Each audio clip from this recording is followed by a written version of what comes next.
Well, like so many millions of people around the world, I was very saddened to learn of the death of the Duke of Edinburgh, and I join our Prime Minister in sending deepest condolences to the Queen. This ends what can only be described as a partnership for the ages.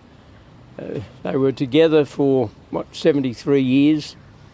There aren't too many people alive today, I think I'm one of them, who was just here at the age of 7 or 8, 9 rather, when they married in 1947. And of course, through the years, through several generations, 3 generations I guess, Prince Philip was always destined to be 2 or 3 steps behind. But he did that with extraordinary grace and flair and intelligence. He combined, if I could put it this way, the obligations of the office, the privilege of serving as the Queen's consort, with an individual capacity to make his mark. He had a great sense of humour. He gave short shrift to political correctness when he encountered it, and that endeared him to millions of people. So far from those responses constituting gaffes, they were things that people warmed to. He had quite a connection with Australia.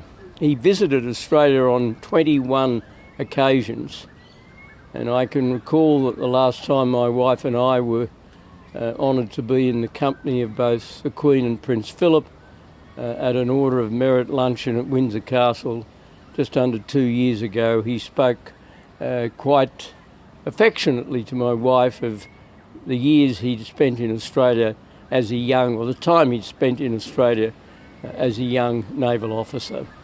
So this is an occasion obviously of sadness, but it's also an occasion to salute and honour a remarkable marriage, a remarkable partnership in service, and to again say how valuable, how strengthening, how reassuring that marriage, that partnership has been to the Queen's role, both as the Queen of Australia and also as the head of the Commonwealth.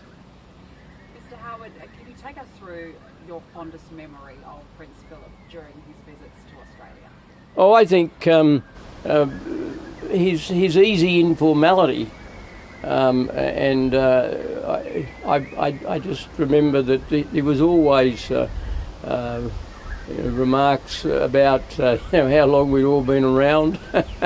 And he had a very good knowledge of Australian politics. I remember one of his earlier visits when I was a minister in the Fraser government, and we were at a reception at Government House, and he came over to me and to several of my other colleagues, all of whom happened to come from Sydney. He said, "Oh, this is the Sydney cabal, is it?" I thought that was, sort of not bad. He'd done his homework, obviously. You don't know those things by nature, but he took an alert interest in, and his mannerisms and his demeanour went down well in Australia. He was a great combination of dignity, tradition and informality, and it's quite a tricky balance. Some try too hard to be informal and they lose their dignity. Others can't